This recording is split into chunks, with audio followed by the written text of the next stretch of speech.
Okay. Okay, as soon as Kayla tells me we're good. Guys, Yes, ma'am. Tracy, Yes, ma'am. at 8:30, I'm gonna have to excuse myself. You know, it's Ramadan for me. Yes, ma'am, I know. Yep. So I'm gonna have to excuse Okay, well, myself. we're live now. We're live. Okay. All right. Good evening and welcome to the May 6th, 2020 work session for Warrensville Heights City School District. Before we get started, I want to thank everyone for joining us this evening. And I wanted to share a very special thank you to all members. I'm going to come off screen share real quick. To all members of our Greater Tiger family who are nurses and healthcare providers and all other first responders. And I also want to give a shout out to all of our district team members who have done an amazing job continuing to educate our scholars during this very unique situation. Just wanted you to know that your tender loving care of these children and their families has just been amazing and phenomenal. So thank you. So without further ado, I'm going to go ahead and share my screen and we'll get the meeting started. It is coming. There we go. So Dr. Rock, we're going to call the meeting to order, and if you can call roll. Mrs. Gator, Here. Mrs. Moomin, Here. Mr. Roberts, Here. Mr. Freeman, Present. Miss Mitchell. I'm here, thank you. All righty, at this point, we are on item 1.2, and we are going to recite the Pledge of Allegiance. I pledge Pledge allegiance allegiance to to the flag Flag of the United States States of America and to the republic Republic for which for it which it stands, stands, one one nation, nation, under under God, God, indivisible, with with liberty liberty and and justice justice for all. Oh, that is just, We do our best. Maybe one of on- us should do it and the rest of us lip sync. Maybe, we maybe can try so. that next time. All right. We are at item 1.3.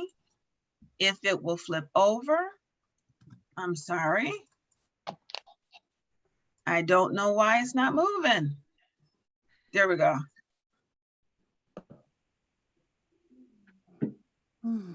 Well, isn't this interesting?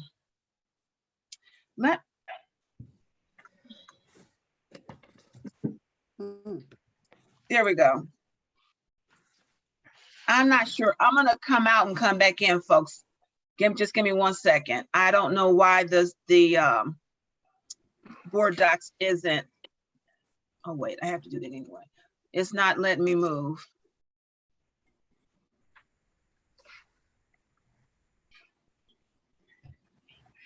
It's like it's frozen.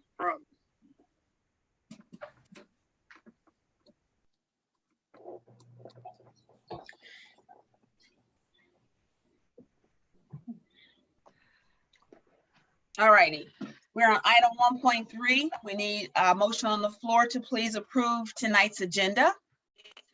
Before we approve it, Dr. Rock or Mr. Jolly, are there any items that we need to add to the agenda? No items to add at all. No, ma'am. All right. Madam All right. Chair, I'm sorry. were you done? I'm Yes, sorry. Oh, I'm sorry. I just asked for the motion.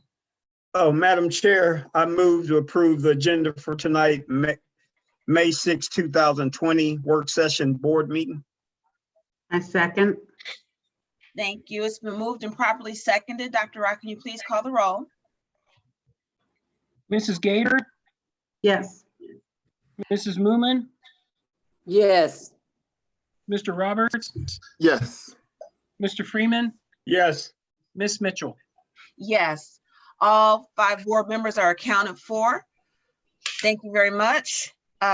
We're on item 2, the COVID-19 planning and strategy update. Mr. Jolly, is this where you need to share your screen? Yes, ma'am. All righty, I'm going to stop sharing. You should be all set and good to go. And I'm also gonna go into a couple other things, the graduation and a couple other things. Is that okay? Yeah, that's all Yes, part of what's ma'am. happening right now with COVID. Okay. So first, our COVID response, if I can get this screen to go. Our COVID response first, as you know, this has been an evolving situation.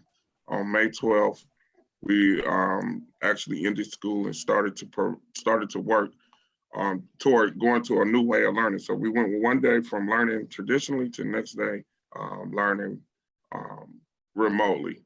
So I just want to go over some of the things we've done, some of the things that we will continue to do in our plan for the future. So first thing is all district employees who have been at work, we provided masks and gloves to everyone who's working. Our custodians have worked as a unit and sanitized each building one at a time. So there's a group, we looked at seniority, and there's a group, about 6 custodians who've taken the task on cleaning every building, every nook and cranny of every building, sanitizing, disinfecting bathrooms, walls, floors, and everything. They've used chemicals that are designed to eliminate viruses. Mr. McDonald, he gave me the list earlier, but I can provide the list to the board of chemicals that they use that supposed to kill all viruses. And then they use something called electrostatic sprayer. And that sprayer is just an example of the sprayer on the screen. Actually, it's a video that goes with it. But this sprayer actually, this is what we use during school, which immediately would sanitize all the rooms.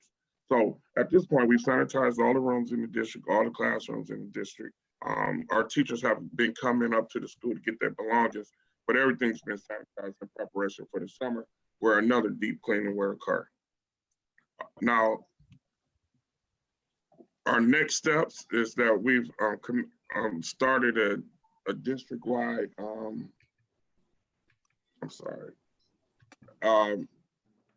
a district COVID-19 committee. This committee, we asked for members of OC and WA and be administrators on that committee also. And what this committee would do, also in the next few weeks, I would designate an employee whose strict focus would be to develop protocols and procedures for safety. We're talking about buses, interest in this school, employees and scholars who demonstrate symptoms, all the factors that go with this COVID-19 and how we respond. I believe that we need to have a person who spearheads all of that, and we'll be designated an employee of the district to do that, who will work along with the committee. And then also we'll be preparing in the next few weeks for how school will start in the fall. Will we have a traditional start? Chances of that happening is pretty slim to none. Will there be blended learning, which the governor talked about yesterday in his press conference, where he just said that students might go to school 2 days a week and be online the other 2 days a week?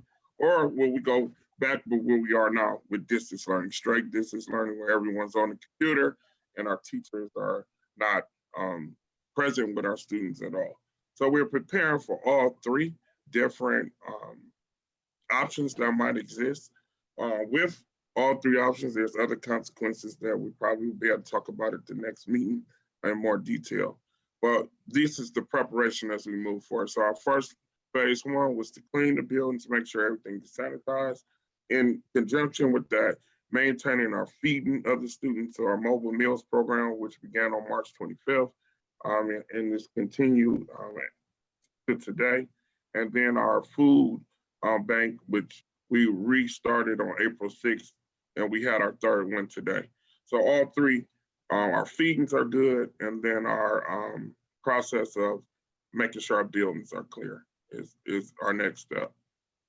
For graduation, so we did have a graduation committee. The graduation committee consists of principal of the high school, assistant superintendent Caver, Ruth Ray, our guidance counselors at the high school, and our senior class advisors, along with some principals at the high school. So we came up with a plan. I've shared with the board our plan, but I just want to review the plan. So we're going to have many graduations. I'm not going to go through each detail, but basically we're going to have many graduations starting Friday, We've already taped, and Kayla was also on our committee, and Kayla's done an outstanding job with kind of coordinating and keeping our tapings together. So we already taped the valedictorian, salutatorian speeches. We also taped the principal part and the other parts that go with the commencement speaker and all that at New Image on Rockside. I mean, not on Rockside, on Emory. So we've already started all that. So that part of the program has already been done. Tomorrow, cap and gowns go out from 9 to 11, and the decorating of the auditorium stage will be done tomorrow. And then we also will be setting up our sanitation stations where when people come in the 154 door, we will have them, wipe their hands. We'll give them a mask when they come in that door, so that we have a station set up there. And then we also have a station set up in the auditorium. So all those things will be happening tomorrow in preparation for Friday morning. So on Friday morning, the kids come cap and gown. They get 5 tickets apiece. They will enter in room 154. The door where we come in for the board meetings, they'll come there. That'll be our staging area for the graduate and their 5 people. The first group will be ushered in. The guidance counselor will be in the auditorium. At that point, the guidance counselor will say the student's name. The student will walk across the stage.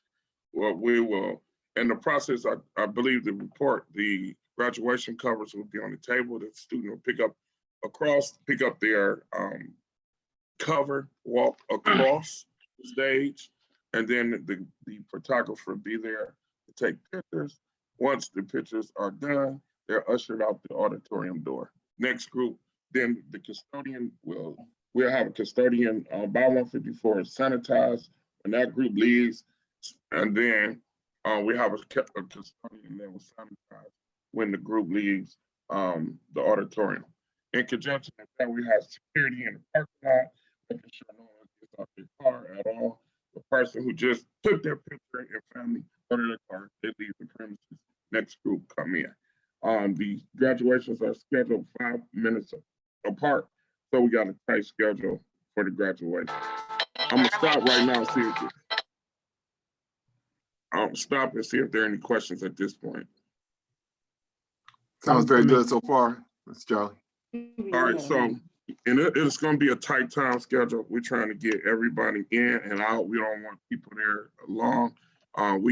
We have the number of people counted. It's only 10 people will be in the auditorium, and the auditorium will continue to be sanitized. So the next process we'll do. So after the graduation is complete, the production company then will, so basically they're creating a movie. Basically it's this Warrensville Heights graduation movie. So they'll put everything together, and then we will proceed on the 19th at 7 o'clock to have the drive-in viewing of the movie that we created at the graduation. So with that, all the students will come. They will have a ticket. So you only get 1 ticket, which happens to be in the window of your car. They'll come in the parking lot and we'll park them. And I meant to put up a picture of how it looks, but I can send that out. And they'll park. We'll have two screens out there. We have sound out there. They'll be streamed on YouTube. We have big speakers out there, but they also can put it on their phone and you can Bluetooth it through your car to listen. And we'll start the show at 7. And all the students will get to see their graduation. It'll be pieced together like like all the other graduations. We praying it looks like everybody is at the same place when they had a graduation. Once the graduation is complete, we'll have a procession back to Warrensville, in which we'll start the parade. I've already communicated with all the mayors already, and here's the parade route. We'll start at the high school. I did have to consult with some mayors because I really didn't know how to get into Highland. Coming from the high school, so Mayor Booker worked with me on getting a route so we go through Highland. So it's a little different than the parade we did before. We're gonna start and go toward John Dewey first, and then come come back around the end going through Highland. But what we are hoping is that the whole community comes out and cheers for these young people as they had a graduation, almost like the procession on when you leave the auditorium when you graduate from high school. We want to set that kind of setting out throughout the city. So with that, are there any questions about graduation or COVID-19 before I go to a little overview about the elementary school and then move on? Any questions? Superintendent Mr. Jolly, Jolly. Mr. Jolly, I do have a question. Yeah. The families, I was looking at the parade route. Well, Mhm. how will they know where the parade is coming? Is it going to be published online, that route published online? Yeah, we're gonna publish the route. When we did the first one, we didn't publish it, but this time we will we'll put it out to everybody so people can be on those streets or try to be on those streets. Okay. I think, Earl, you had a question? I was going to ask what role you would like for us to play in the graduation. Would you like us to be, would we be better served to be at the drive-in or to be along the route to help cheer them on? So the board can definitely will have tickets to the drive-in and be in the parade actually.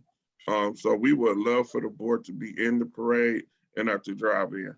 One of the issues with the board being active at the graduations is the number of people in the auditorium. With 5 people in the auditorium, 1 photographer and 1 videographer, that only leaves Reynolds, myself, and the guidance counselor. So we and you know, just for safety and caution, you know, our thought was that we will recognize the board, you know, throughout the whole process. But this year is a little special because we're trying to maximize the parents to see the kids, you know, and we're minimizing, you know, the people on the stage, at least, you know, trying to keep as many people off the stage as possible. So even the reading of the confirmation and all those things have been done already in the studio already. So, you know, that won't be done there. The turning of the tassel, every student would turn their tassel individually. But then when we see the video, it's gonna be a montage, everybody turning their tassel. So it should be very unique and special for the young people. I think I saw Ray raise his hand for a comment, please. Yeah, Superintendent Jolly, is our senior count of graduates 89 still, or are we still at 89? Right, so we have 105 people that's in the grade, but you know, a lot of the kids don't go to our school, they go to special schools. So we do have 89 that was at the high school. I do not know at this time what the final count would be on No problem. the final count. Because the guidance counselors, we're on the call with them yesterday. They're working hard. Kids are working hard to finish whatever requirements they had. One thing we are not going to allow is COVID-19 or this crisis to hold anybody back.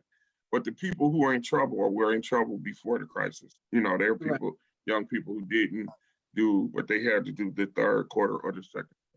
So they're working hard, and again, if they do what they need to do, they'll get out. If they don't, then we will have to have a summer graduation, which we're gonna have a summer graduation anyway, and we normally do anyway. So we will. Thank you. Thank you. Okay, I think Barbara had a question. I saw her try to speak. I will go around the room and get everybody, I promise. No, actually, Ray just asked my question, answered my Okay. question. He asked the Okay, question. thank you. Mimi, you had a comment or question? Yeah, just a question. So I know you mentioned the 89 students that are graduating. So that leaves us with what, 20 something more that's still, you know, up to the 105. So No, let me correct you. Some of those kids are graduating. They're just not participating in our graduation. of the 105, you mean? 5, right? Some of those, yeah, they don't attend Warrensville High School, so they go to other places. So they are met the requirements for graduation. They're just not participating in the ceremony. Okay, all right. So we know who's not participating and what have you, right? We don't know yet at this point. we know who's supposed to participate. Now, there are some people who requested to participate and they will participate that don't go to the high school. Gotcha. So yeah, we allow them to participate. And this is normal because we normally have kids that go, you know, some of them are autistic or MD or other things like that that don't participate, but they get a diploma from us. All right, and then I didn't see the parade route. Are we doing North Randall too, or are we just sticking with Highland Hills and? No, the route we are Warrensville. going North Randall. We going down Derbyshire all the way. It should be Oh, on I the see it. Derby. Yeah, we're going down Okay. Derbyshire. So in our contact to the mayors, I mean, I guess we can only assume that they're gonna let council know too, Yeah, for their respective areas, you know? right. Or should we Out of send something to respect, council? yeah, I'll probably send it to the council. Yeah, I will send it to council. I have talked to some councilmen already and let them know that this is coming so that we can have support. But I'll send it to all council, all 5 council, all 3. Mr. Jolly, if I may, I think this might be a good time to interject and share that the school board, the school district does provide updates to our local governments and ask for cascades to be pushed through. And Mr. Jolly, correct me if I'm wrong, I do believe Kayla sends communications out by email with certain Yeah, we do. updates, Yeah. but not all. Yeah, we haven't, I don't know where our current status of that is, but we do talk to them and update them. But I think that's something we'll revisit and make sure that that's tightened up and better. Because like the last parade, we didn't tell anybody about that. We did tell the city of Warrensville, and we did contact the police about that, but we did not broadcast it at all. So again, that's working. Some things we got it, you know, we communicate with them, but some, yeah, we will communicate 100%. I just wanted to put it out there to make sure that there seems to be some concerns that the district is not sharing information, and there's some information that's to be shared, and there's some information that's just district information. For example, that last parade, that was Mr. Jolly and his team responding to a national effort called Be the Light. And it wasn't just Warrensville, it was schools across Northeast Ohio, Central Ohio, Southern Ohio. It was national, where schools chose a day where they paraded their seniors, there were educators, there was a very varying group of individuals who paraded the local communities. And at 8 p.m., the lights were asked to go on in the neighborhoods, on your home.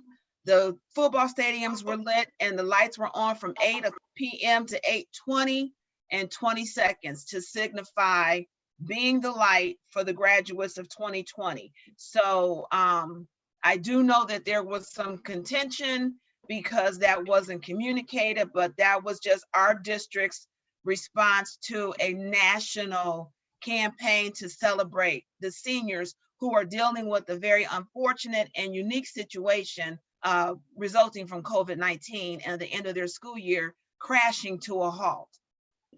So, Mr. Jolly, I do want to thank you for at least revisiting how we communicate with our councils. I do know you work very closely with all 3 mayors.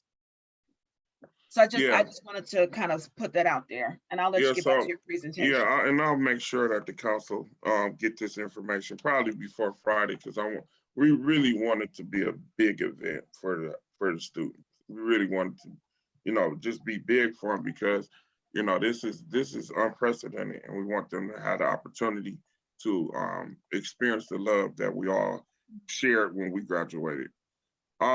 Just a little update on the height on the construction.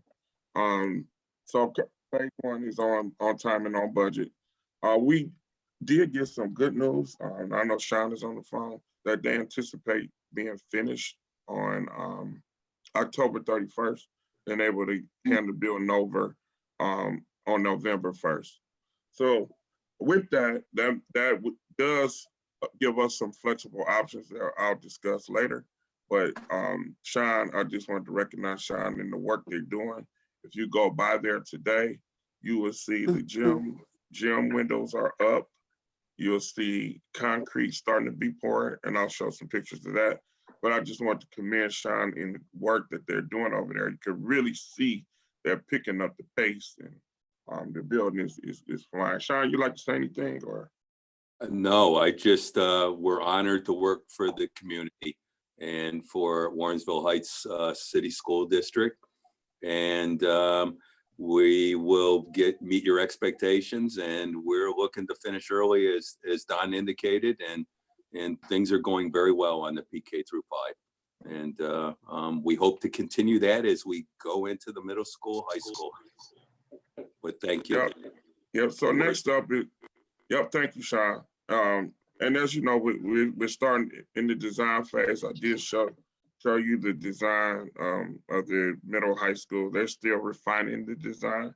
So there's not a final design yet, but it's being refined to make sure it meets the budget costs that we have set. Again, the stadium is anticipated. We will give possession of the stadium to Infinity starting July 6th. So they'll take possession of the stadium to prepare for the building of the new high school. Anticipated delivery date is July of 2022. So important discussions that the board will need to have relatively soon is the fate of Eastwood, Westwood, and John Dewey. You will hear more about John Dewey tonight. Doug and Steve will talk about John Dewey tonight, which is very disappointing. And then the conversation tonight about the Board of Education. Just a couple pictures. I just want to go through a couple things with the, as you can see, the sidewalks at the new building are coming in. Look great.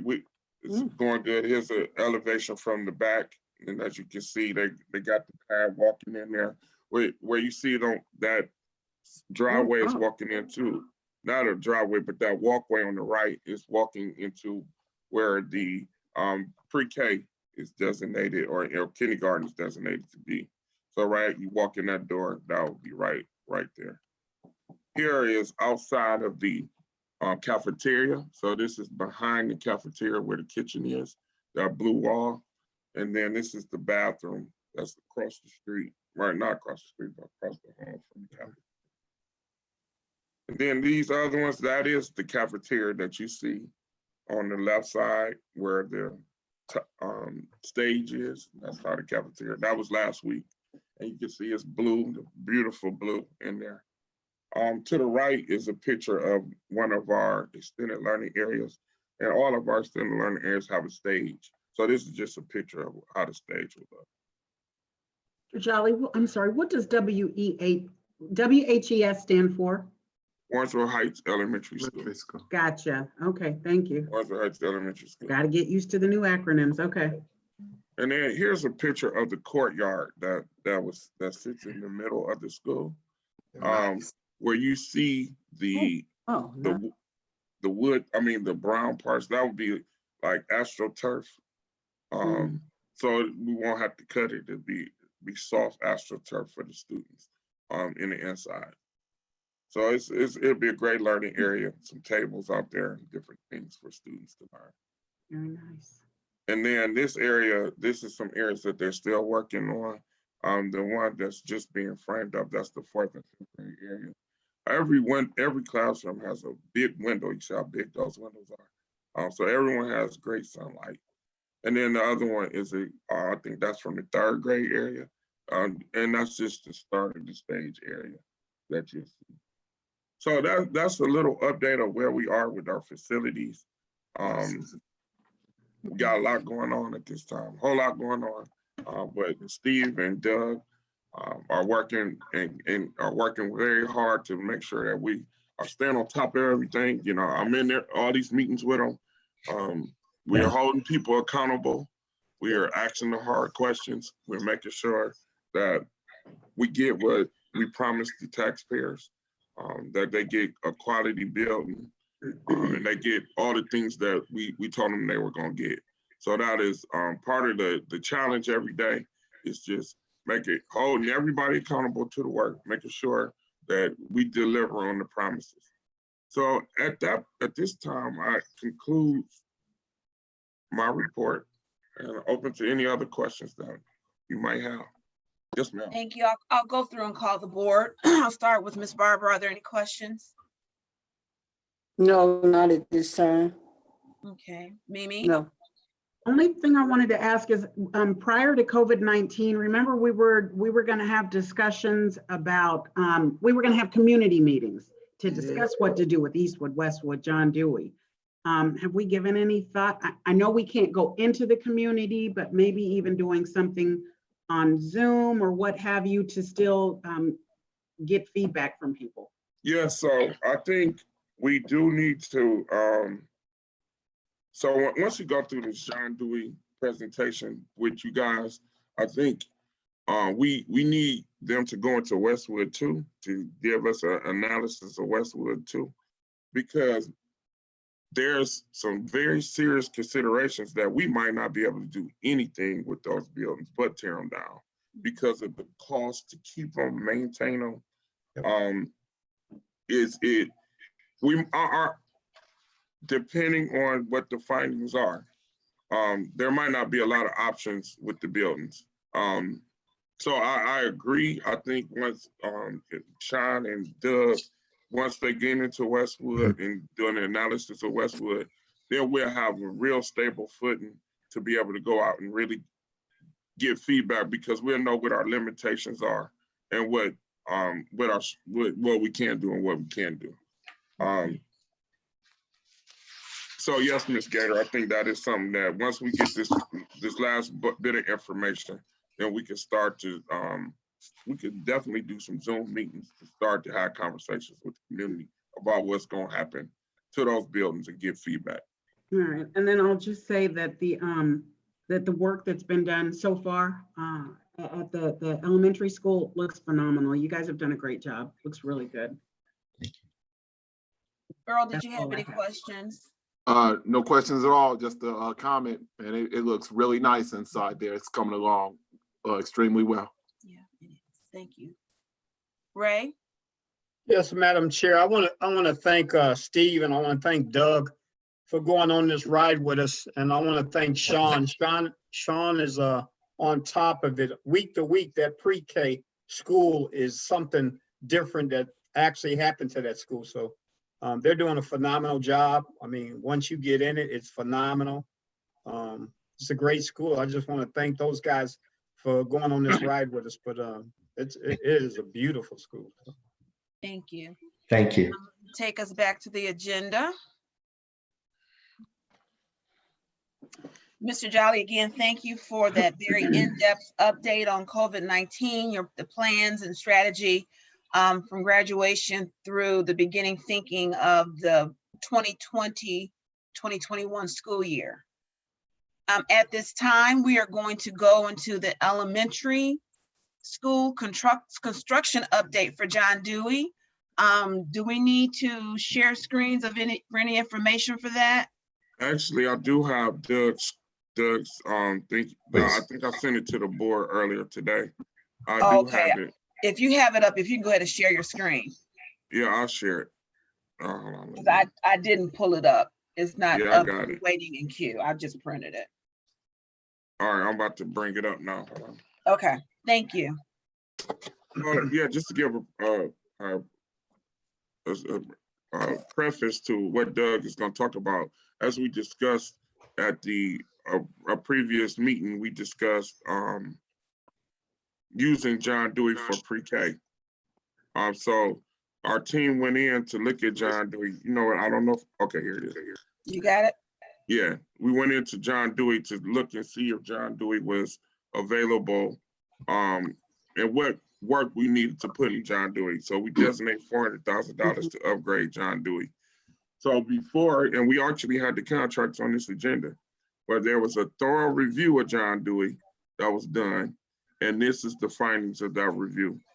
So at this point, I'll get the floor to Doug. Hello, everyone. Can you hear me? Yes, we can. Thank you. Great. Very nice to see everybody. And thanks for all the nice things you're saying.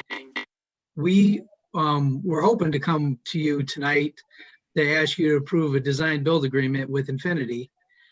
We had requested a few months ago about taking a look at John Dewey and doing some improvements to just improve it a little bit while we're keeping the in that location.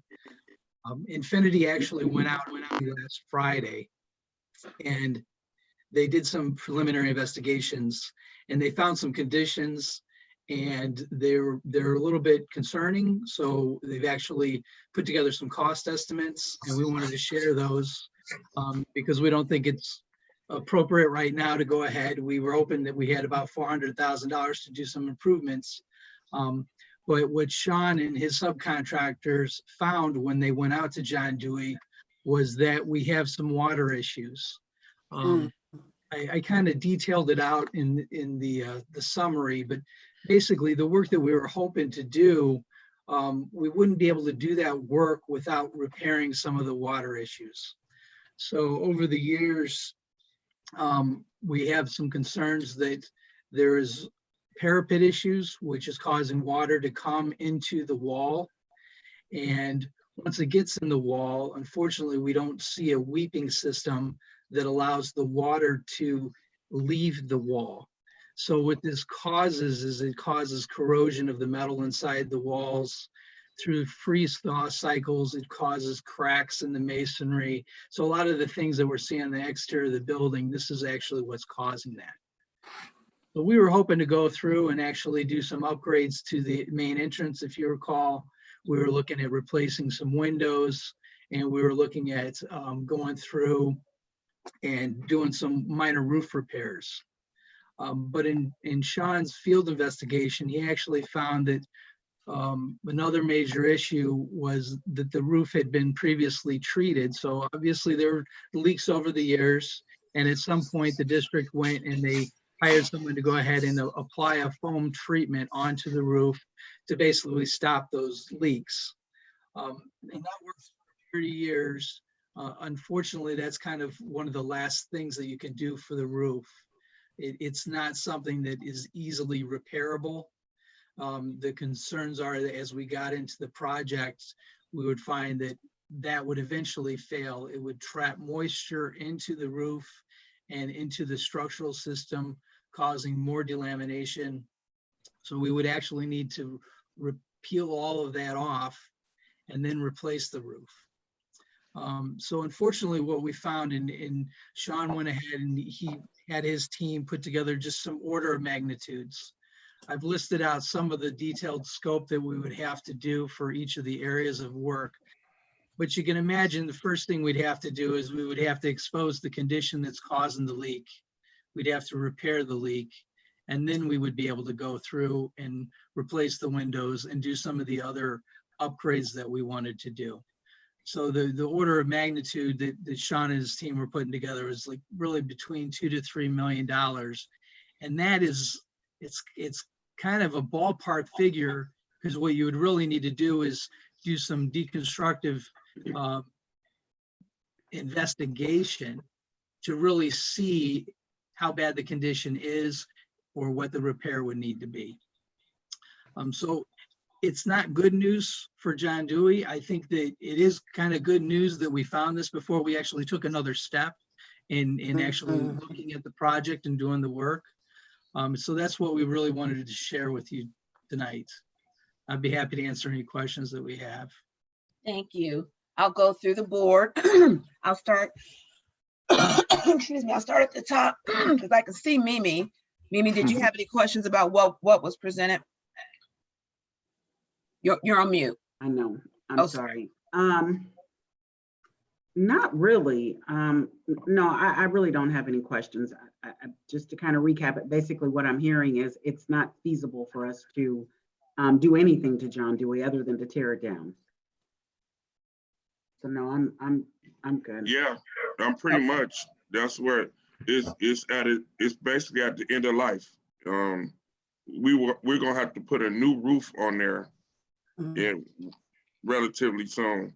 And basically what they're saying is that the metal beams in the walls are deteriorating because of water damage. Right. Ms. But we're Barbara, not able, if, please hold on. We cannot speak at once. Mr. Jolly, were you finished? Yeah, that's my understanding is that, and then if they start opening up the walls, they might find more issues that we have to fix. So, the concern, I mean, pretty much is, you know, eventually we're gonna have to throw a roof on there because we're gonna have to fix the leak. And is it worth, I mean, a roof, a shine, or what's a roof cost for that building? Or what's the estimate? This is Sean, we only did a partial takeoff of roof repair. And that value is $200,000 for just a partial roof repair. The area that you're talking about, frankly, cannot be repaired. With the encapsulation that was done on the roof, it's basically a last step that you do for a building before your end of use of life for the building is done. And I can't even begin to put a dollar value on that. And that's probably half of your roof system up there. So that was a deciding factor, along with the exterior wall, water conditions, and the poor structural conditions that when I talked to Doug and Steve, that we recommended to look elsewhere. It's just not feasible to put money into something that will not last a couple years. So I think Ms. Barbara wanted to make a comment, and then I wanted to make a comment. Then Mimi, we'll come back to you, and then we'll hear Earl and Ray. Barbara? Well, actually, I was thinking about all three of the school, and I was going to ask Mr. Jolly, out of the three schools, what school would be more probable?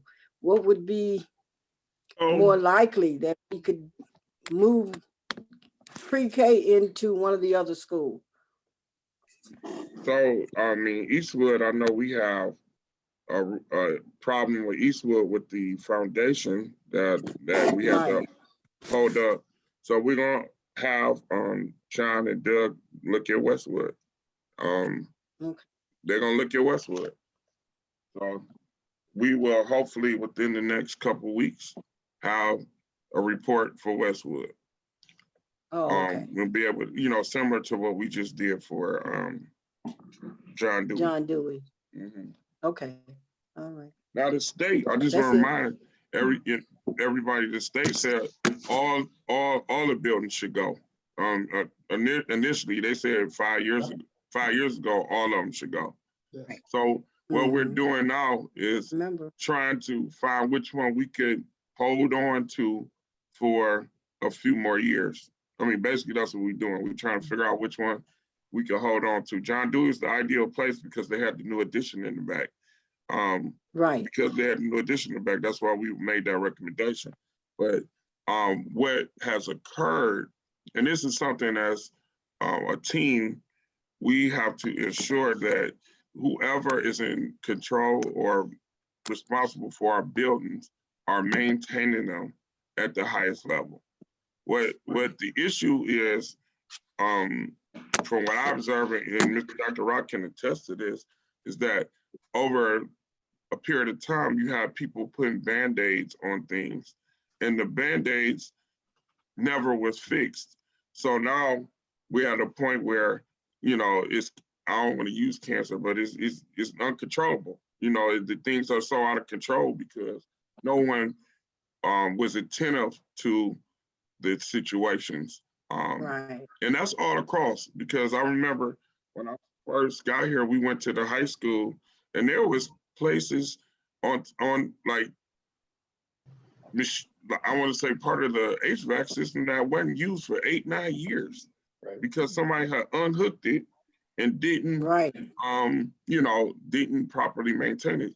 So that's one of the things that we are really, as we go into this new era, is that we have to ensure that there's people who care enough to make sure our stuff is together.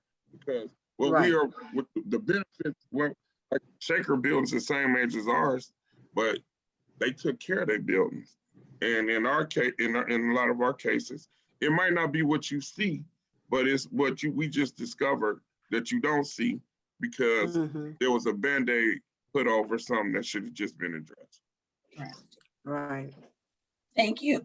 And Ms. Barber, you asked my question, and Mr. Jolly, you you explained what I was going to remind the board with the fact that, a few years ago, the state had recommended that all 3 elementary schools be demolished because of the various states of disrepair they were in and had been in for the very reasons you just stated.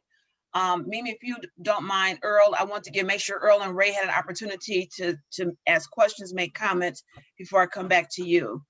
Earl, did you have anything that you wanted to add? Actually, yes, I did. This is probably for Mr. Jolly and might extend to Jason as well. I'm thinking, okay, now we had our preliminary plans. I think there were going to be 3 departments that were going to be housed in John Dewey.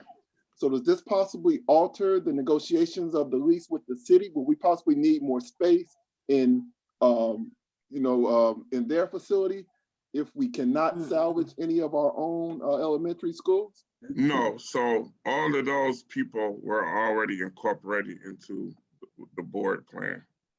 It was special ed, it was accountability. Those 2 are they're still in the board plan. Okay, yeah, so there's space with them with the proposed in the municipal board. building. Yeah, there's space there for them. Okay. They're Yeah, and just All right, practically now, and also, speaking, oh, go ahead. And also, but we were also thinking about the housing of and I'm saying if there's no feasibility with any of the 3 buildings, we were also talking about the housing of the overflow students in John Dewey as well. I know it's early in the game and this just came about, but have we had any preliminary discussions as to how we would address that situation? Right, that is a very serious concern. Very serious concern, because if none of our buildings are feasible to last in the future, we have to make we gotta make some decisions. So there's some options with, like, if kindergarten overflows, we can, our pre-K, we could control the numbers of pre-K. So we could say, we only gonna allow 40 pre-K kids in. We could do that. We could also look at a model Warrensville did in the past, where they actually rented out places to do pre-K and kindergarten. I recall by the board, they had that nursery school there or something was pre-K. Right.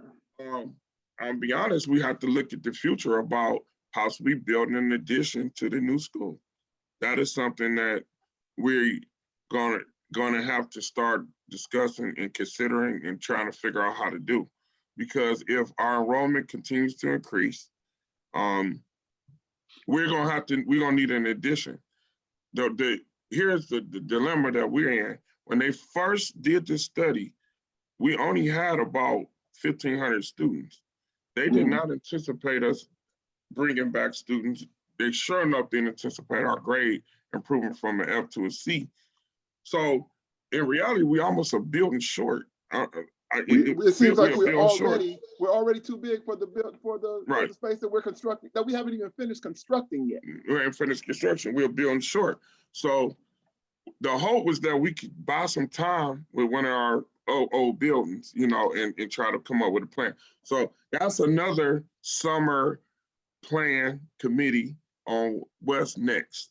How do we buy some time for increased enrollment? We got to buy some time some kind of way. And we'll have a plan. And I would love for any board member to sit on the committee, because we're going to need all brains at the table, because this is a unique situation, very unique situation. And, when you count on some, we count on our old buildings to be there for us. But sometimes if we stay in them, we're going to end up paying more money than we would if we go rent somewhere.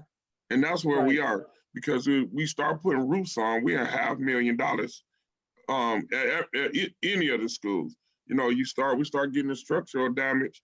we could be at $1 million at one of these schools. That's not gonna last. Okay. So those are the things we gotta weigh, you know, even if they say Westwood is good, how, you know, these are all How good questions for of how long? how good and for how long. Right. It's not, and nothing's gonna be a long-term play, you know, a 10-year, 15-year play. So we might could get a 5-year play out of something, but we gotta look long-term. So, you know, this is I mean, it's some exciting times. I think it's exciting, and it's serious too at the same time, because, you know, we got a growing city. We got great schools. I believe our schools are, you know, some of the premier schools for students that look like ours. We got the best scores for students that look like ours in the state. So people gonna come, and we gotta have space for them. But we got some issues. And again, like we always talk about, the past is caught up with us. Right now, the past is caught up with us. I mean, the lack of taking care of buildings, you know, things that happened in the past, and not blaming anybody, but, you know, the rubber that met the road now. Now we gotta be the ones who correct.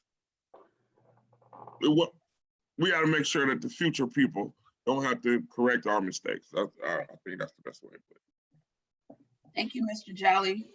Ray, did you have anything that you wanted to ask or add? Madam Chair, I just had a comment, and I know Superintendent Jolly, we talked about this in 2018. And my concern was that new gym that they added on to John Dewey, because it was leaks for the last 2 years. And even when we did a building and grounds committee, we walked that building in 2017, and we found some issues with John Dewey back in 2017. So I knew it was a problem. I just didn't know to the extent, but I'm glad that Sean and Doug went in there and found it out. But as a board, we do have to find other avenues and other options to actually accommodate the growth of our children in our district. So I look forward to it. It is an exciting time, like you said, Mr. Jolly. And like Barbara and Tracy said, we knew that the Ohio Facilities Construction Commission didn't want they didn't approve any of the actual buildings except the high school. And that was in 2016. So I just think that it's a problem, but it's a good problem if we can bring the kids here. So we'll figure it out as a board.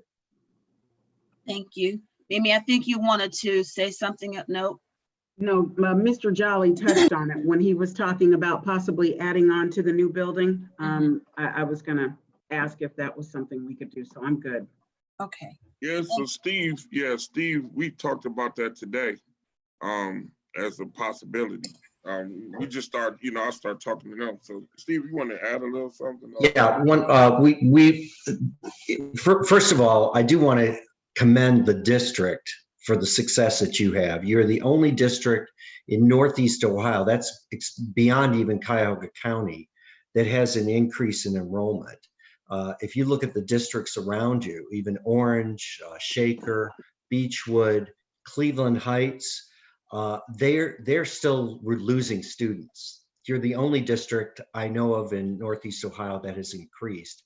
And that has a lot to do with what you know, Don and your team have really done in terms of you know, providing great services to these students, and these kids and their families want to return to your district. So it's an unusual situation, but it does really reflect the success that you've done. Yes, I think there is a need for more square footage. One is, you know, if you could try to do it at the building itself, what that would entail, though, we'd have to analyze the site itself and how it would be accommodated. Some of the positive things when you do it on that site is you do have some of the support spaces already built, so you don't have to repeat those pieces. Or do you look at an alternative site? And this kind of goes back to what Mimi said earlier. What do you do with your existing sites? That you could look at those or some other locations within the community. So I think it needs to be analyzed. One of the things that I see is that we've got to first find your short-term solution immediately. You can't build a building overnight. And so having this analysis go on for Westwood, I think is very critical to determine what the status of that is. And then, or there could be the ability of maybe using, there are modulars that can be used if that's the case. But it's just a matter, we've really got to make sure that we've checked every building that you have for a short term, maybe a 5-year term. It would be really nice if we could use Westwood for about 5 years and then develop a building program of either expanding or another location. And that still needs to be analyzed. Thank you, Mr. Jolly, Steve, Sean. Is there anything else on the topic of John Dewey? Sorry, Doug. If No, not, okay, I'm gonna go on Yeah, I back to don't the have anything agenda. either. thank you very much. Thank you. Have a great evening. You too. Bye now. Have a good one. Well, next on the agenda is item 4, 4.1, 4.2, and 4.3. 4.1 is an overview of the, excuse me, segment 2, middle school, high school memorandum of understanding. Board, did you all have an opportunity to review that document? Yes, Madam Chair. Steve, do you want me, Dr. Rock, do you want me to open that up and so you can walk us through it, or do you just want to talk through it? Just let me know your preference. We could talk through it and then we eventually need a vote on the MOU. Right, that's why I say 4.2 and 4.3 for last, because we need votes on both of those. No, 4.3 is just a report. It's You just a don't need to report? vote on it. Okay, Yes. they thought It's only a vote was 4.2. needed. Okay. So if I don't need to open up the file, Dr. Rock, please take the floor. Oh, okay. This is the MOU with the OFCC, and this is for phase 2. And this is a unique agreement that they have with us where the district is going to front the funds in order to keep the construction and progress going on phase 2. And then the OFCC is going to catch up with us later with the portion that the OFCC pays. Steve, do you want to add some more details to that? Yes, thank you. Basically, what the OFCC has come to us, this is all due to COVID-19 and the timing of the state's capital funding, which actually happens in July. It's not really a long-term delay of funding, but the governor at the time decided to hold back any monies. Now, our monies are already pre-established and have gone in front of the controlling board, the 12 million that the state is going to provide us. So it's next to impossible that we're not going to get that money. The governor, just because there was so much happening, he just stopped all contracts. That's all he did. And so the OFCC, we went to the OFCC and they agreed with us. And actually, we were the ones who started this, and now they're doing it with other districts, saying, look, if we don't sign these contracts now, you're going to put us behind schedule, which is going to be, which would really hurt the district twofold. One is if we don't spend a certain amount of our money in the first year, the bond holders have a requirement. And then secondly, it also would cause us not to be completed on time. So they've come back to us with this memorandum of understanding that basically says, look, if you, we're going to allow us as a team, that is the state contracts, the state will sign the contracts, but the district will upfront the money, the state's portion of the design and pre-construction service, not for the whole project. This is only for design and pre-construction.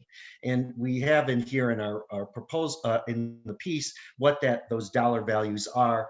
It's 2.5 for the architects, it's Infinity about 456, and the commissioning agent around 75. Now remember, we're only upfronting 14% of those values.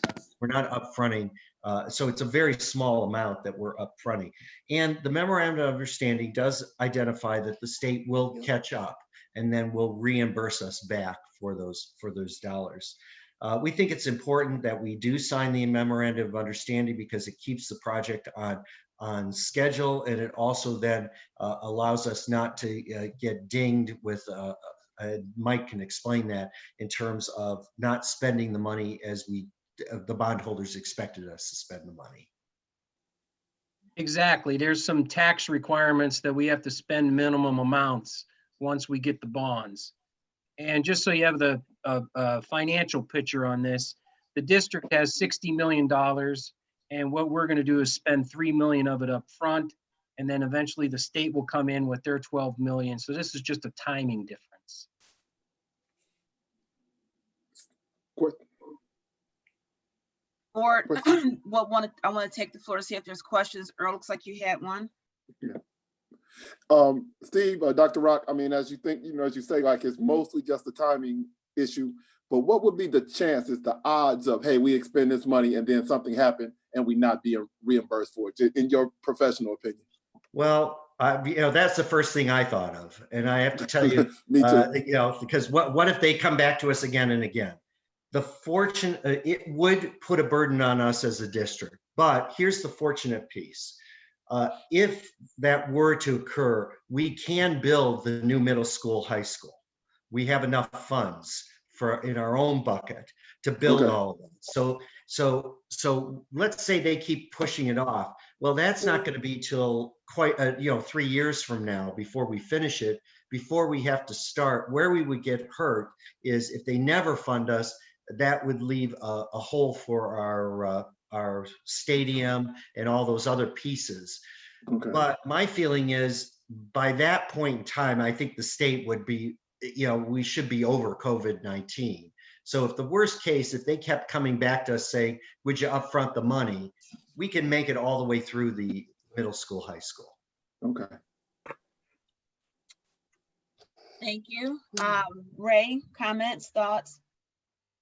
Madam Chair, no questions for me. I know we had discussed this in our construction meeting, so I understand it very well. Mimi? You're on mute, but I see you Mimi, say you're on no. mute. Barbara? Just a concern, I want to make sure that the state hold up their end of the bargain because we're going to need that. And I mean, we can't predict the future, but we need those buildings for our students. That's the bottom line. So if I may, Steve, just to make sure I understand, if for whatever reason the state does not come through at the end with the funding, our LFIs, our locally funded initiatives, will be those that will be impacted. The school buildings will go up. Correct. We would have a new middle school, high school. Where it'd be impacted is the stadium, the bus garage, and all the fields and some of those elements. Yes. Correct. So I just wanted to make sure that was clear and understood by everyone. All right. All righty. Thank you. Yes. I'm going to go back to the agenda. We will need a vote on item 4.2, which is the MOU that Dr. Rock just spoke on. So if we can have a motion on the floor for approval for item 4.2, the MOU for the OFCC. Madam Chair, I move that we approve the 4.2 MOU for Ohio Facilities Construction Commission. And that's it. New construction. I second. It's been moved and properly seconded. Dr. Rock, can you please call the roll? Mrs. Moomin, Yes. Mr. Roberts, Yes. Mrs. Gator, Yes. Mr. Freeman, Yes. Miss Mitchell. Yes, motion passes 5-0. Thank you, board.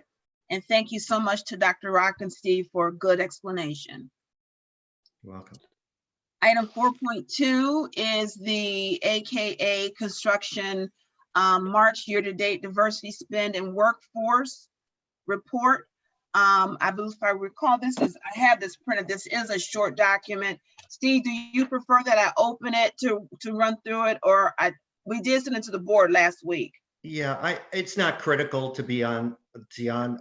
I just feel it's always important for you to, on a quarterly basis, to see how we're doing in terms of diversity and workforce.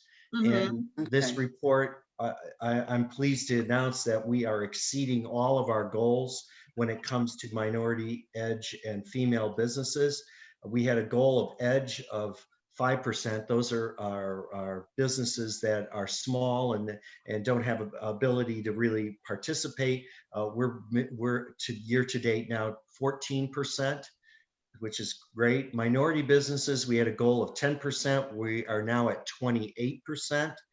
And female businesses, we were at 5% goal. We're meeting 23%. So we're exceeding our goals significantly when it comes to businesses. But I have to tell you what I think is more important is workforce hours and participation. Because yes, you could have a minority business, but they may not have a lot of minority employees.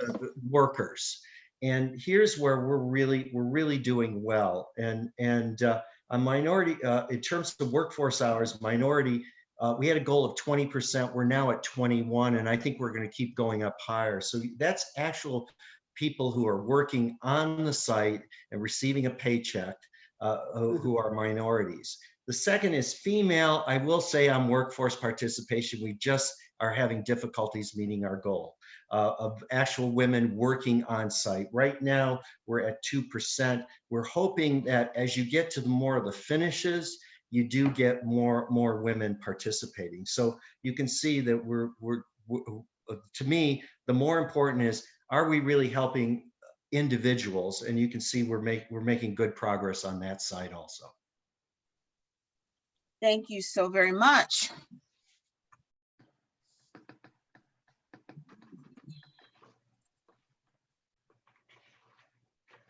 Yeah, I'm sorry, board. I'm not sure why there was initial thought that there was a vote needed here. We're going to move into item number 5, our board lease agreement update. And I'm going to stop sharing the screen, and Mr. Jolly, I'm sure you and you and Jason will take over with the discussion here. You're on mute, Mr. Jolly. Hold on. There you go. Wait, you keep touching it. I've unmuted you. Okay. Okay. All right, so there's, I don't have a screen to share, so Jason will talk. Jason, is that correct? Yeah, I can certainly talk, but Did you send me a screen? yeah, I will be honest with you. I don't know how to screen share. Do I'm you not want sure us if I to? have the right to. You can email it to me. I can pull it up. Because I can pull it up. I just have to. It's probably quicker for you to pull it up, Mr. Jolly. If you send me what you want to share, I can pull it up on Sure. my email. Let me. I got my email up now. Perfect.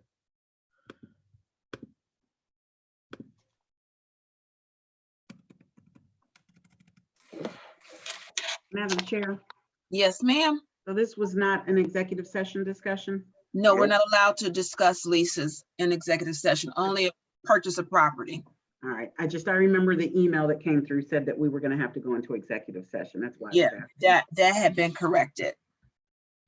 That was a question of mine too, Madam Chair, but thank you. You're welcome, both of you. Unfortunately, the Ohio Revised Code is a little bit narrower than we would like in this situation, and to the extent that it does require or does allow executive session only for the purchase or sale of real estate, which does not include the lease agreement. So, Right. all right. So Donald, I just sent you the email that we would have received at 5:25 this evening from Teresa Beasley, who is counsel to the city. And that document, and it's probably easier to kind of utilize for the screen sharing. Yeah. Use the Word document. I Yep. don't have it. Hold on, let me look. You send it to me. I'm gonna make sure it's not in, give me 1 second.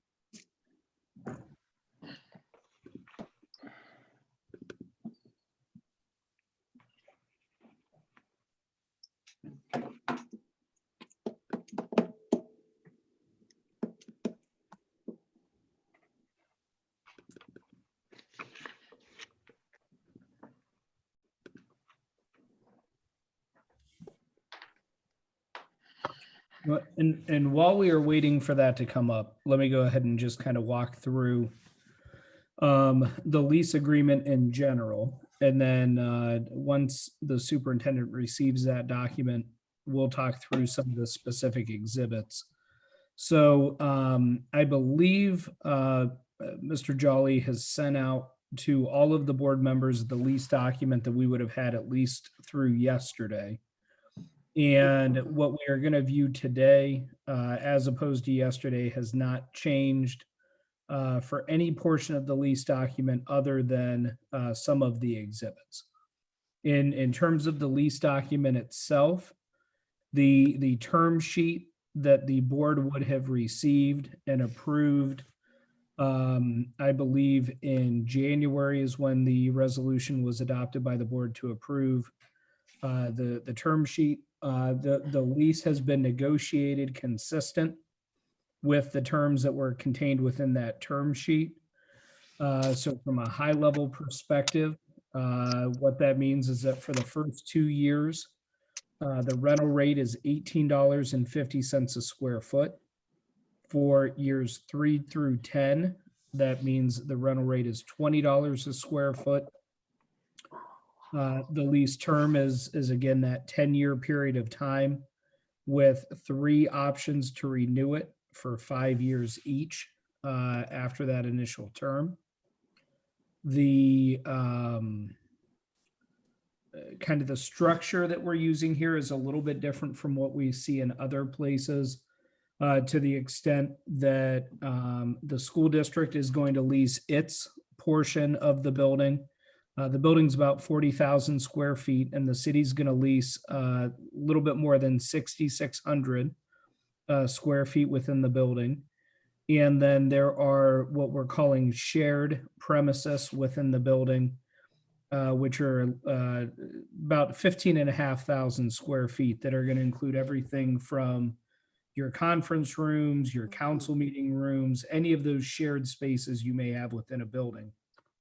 And the way that our rent is calculated is it will only be calculated on the district offices themselves. So we don't pay any rental cost in terms of base rent for the shared space. And in terms of what we call additional rent, or what you'll otherwise hear called operating expenses, we only pay 35% of the operating expenses for the board's offices. And then we also pay 35% of the operating expenses for that shared space.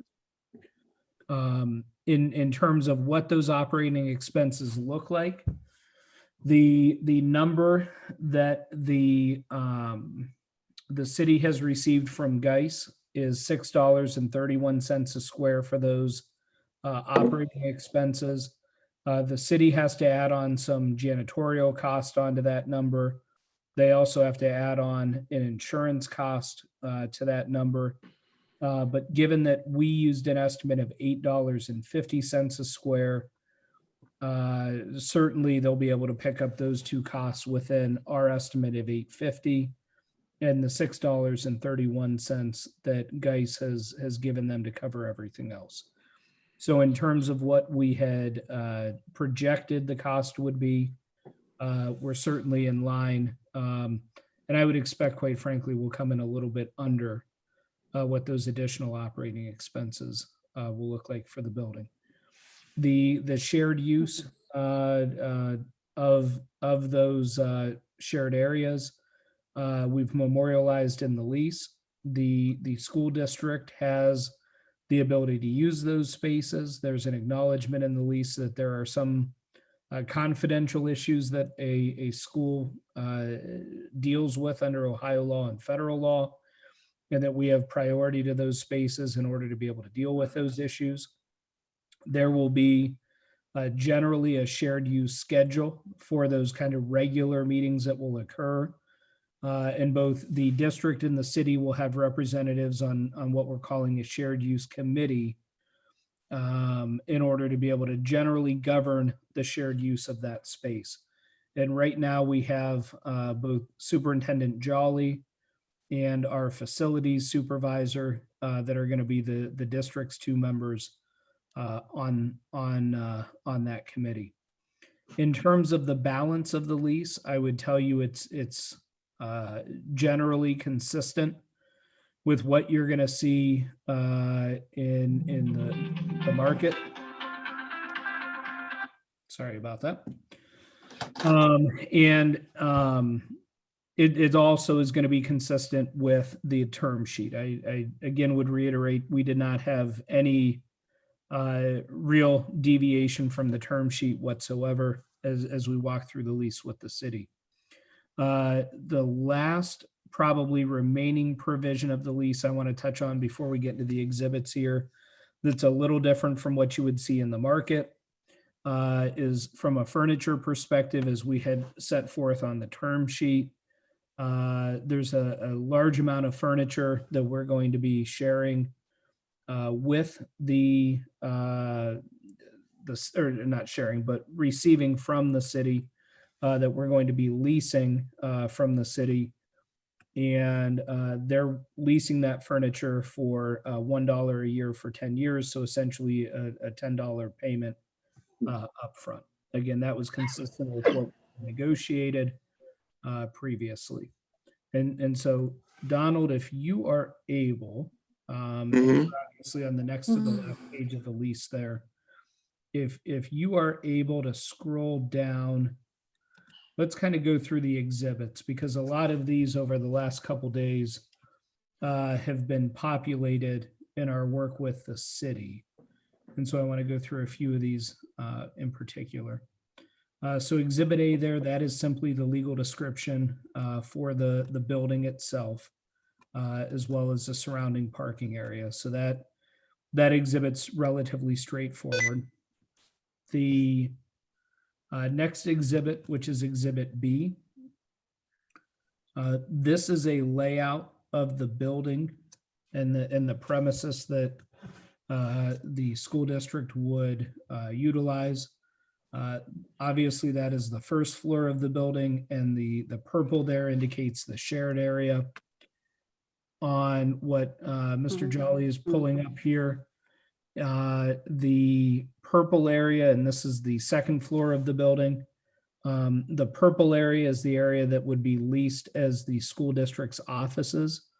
The general footprint of this area is relatively the same from what we had before. We have done some internal configurations that we'll talk about here shortly. But for the most part, what was originally brought to the school board remains intact in terms of the space on that second floor that'll be leased by the district. And so, Mr. Jolly, if you can go to the next page here. And so this page in particular, I wanted to call out to the school district because I think the prior versions were, and I'm not going to tell you this version's all that readable itself, but the prior versions were even a little bit worse. For lack of a better way to put it, if you look at the bright blue highlight, that is the area where the Board of Education will have reserved parking. And then also for the Board of Education, the yellow is where then visitors to the Board of Education would park as well. Visitors to the entire building, I should say. And then the other areas, the purple, the pink, the orange, those are areas that are going to be reserved for different parts of the city's use as well. When you see this one larger, you can actually make out a little bit better the different coloration and what goes where on that parking lot. Mr. Jolly, if you can slide down to the next exhibit, please. Thank you, sir. And so this Exhibit C, this is the additional cost that I had referenced earlier. With Exhibit C here, you'll see essentially an itemization that was provided by GEIS of all of the costs that it takes to operate the building on an annual basis. They've broken it down into what the square footage cost would be. You'll notice if you actually drill into this, that they did not include cost for property insurance because the city essentially will insure the building as part of its overall insurance portfolio. And they also did not include a cost for janitorial services. And part of the reason, the reason I believe they didn't include a cost from Geis's perspective is that janitorial will be provided by the city as well. So if you look at the bottom there, we added some formulas and some additional language where we proposed and the city accepted that we include the janitorial cost for the shared space. For the district's offices themselves, I believe the district's custodial staff is going to clean the offices. But for the shared space, we would need to reimburse the city for our proportionate costs. And then for the insurance for the building itself, we would have an adder there as well. So the city is still going to get those costs for us. But right now, without those costs, they've got the number at $6.31 a square. Again, we had projected $8.50 a square. I don't have any reason to believe we won't come in well under that $8.50 a square cost. So Mr. Jolly, if you could slide to the next exhibit, please.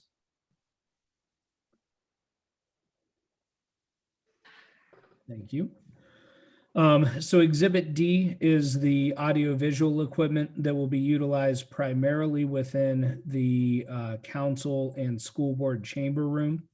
This was as we worked with the city.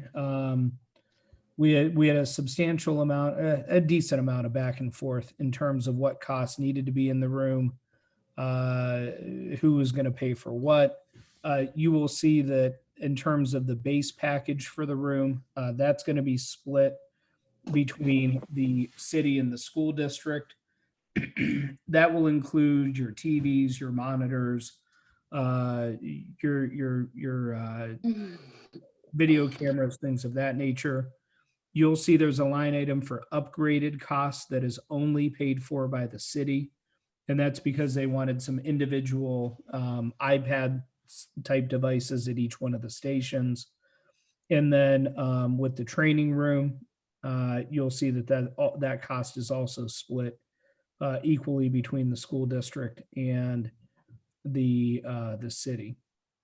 And then the following, I think it's maybe 10 or 11 pages, are really the specifications for all of the actual pieces of equipment that are going to be purchased there.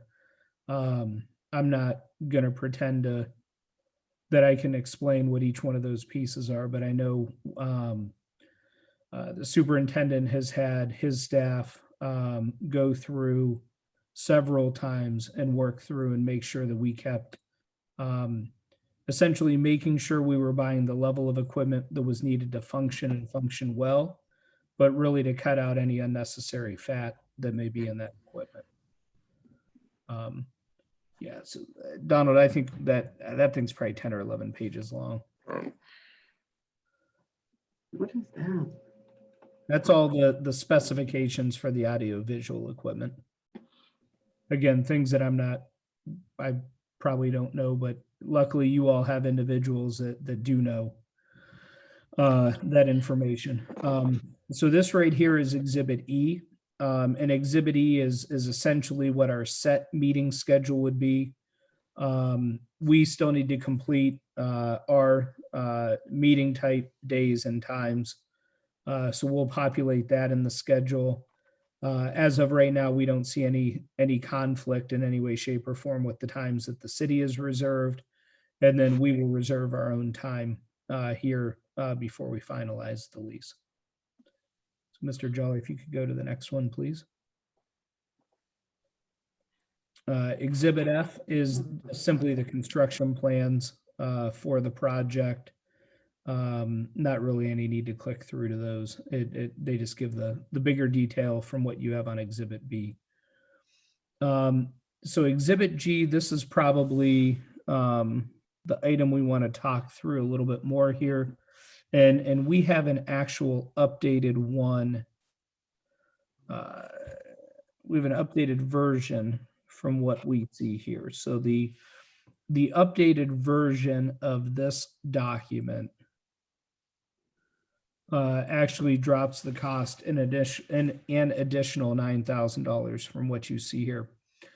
So what this document represents is essentially what we call pre-construction modifications. So these are any changes that would have been pretty much from the time of, I think it was September, October of last year when the drawings were put together through today, where there have been changes that have been identified and needed for either the school district space or the shared space as a result of mutual need from the parties. So you'll see it, and I understand, and we're going to send you the actual, Mr. Jolly, I'll send you the updated lease that you'll be able to send on to in Word version to all the school district members. But the bottom line number on the update is $99,500. And that includes a number of revisions within the space itself. And a lot of these are adding cabinets, adding closets, things of that nature, excuse me, that are necessary really for the functionality of the space as it's going to be designed for the board's use. We do have things in here, for example, splitting the cost of the dais that's shared between the school district and the city council, and a number of just what I would call relatively standard revisions that come up in a project of this nature. I will tell you initially, I've got the spreadsheet around here somewhere. This list was substantially higher than the 99,500 that we see here now. I will tell you the city has worked with us, and Steve played a critical role in working with us in the city in order to get this number reduced. And so there were a number of changes that we denied, that we said weren't necessary, that we indicated we weren't real interested in paying for. And so this number, sorry, I've got a cat jumping around here. This number is way less than where we started out. But there is definitely some cost here. I will tell you that Mr. Jolly and Mr. Rock have been as thorough and as committed to getting this number down as probably anyone I've worked with. And so they are very conscientious of, where the district needs to be in terms of costs. So certainly just kind of want to give them an acknowledgement because they've been great to work with on kind of getting this number down to where it needs to be. Mr. Jolly, then if you can slide down just two more exhibits here real quick and we'll be done with the lease. Exhibit H, very briefly, this is really just an itemization by picture of all of the furniture that will be leased by the district. As you can see from the pictures, I think the condition of the furniture is in pretty good shape. And by leasing this furniture, we were able to avoid a pretty substantial cost that would typically come with this type of a move, in not having to buy most of the furniture that the district will use going forward. And then the last part, Exhibit I, this is essentially just the building rules and regulations that you're going to have as a standard provision of really any lease. There were a couple changes we needed to make here specifically for the school district's purposes. One of those changes is that typically your rules and regs are going to allow your parking to only be utilized by passenger vehicles. We had to request a change for obvious reasons that would allow school buses to come in, deliver mail, to bring kids on school trips. And we also had to tweak some language on contractors working in the building to just make sure that we were clear that contractors of the school that were not in the building because they were working on the building, but they may be consultants or something like that, that they were allowed to be in the building and to work. Other than that, the rules here are pretty much what you're going to get on any sort of a commercial lease. And we suggested those changes and the city agreed to them without really any question earlier today.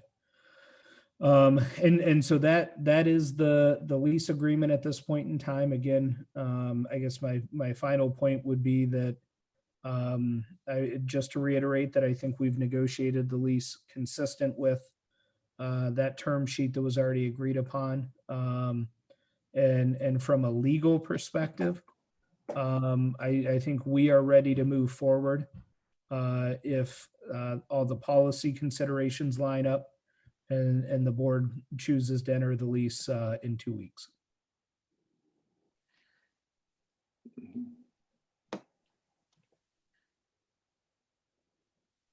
Thank you very much, Jason. Mr. Jolly, Dr. Rocker, didn't know if you had anything you wanted to add to it. If not, I'll start pulling forward. I'm sorry. Go ahead. I wanted to defer to Dr. Rock, but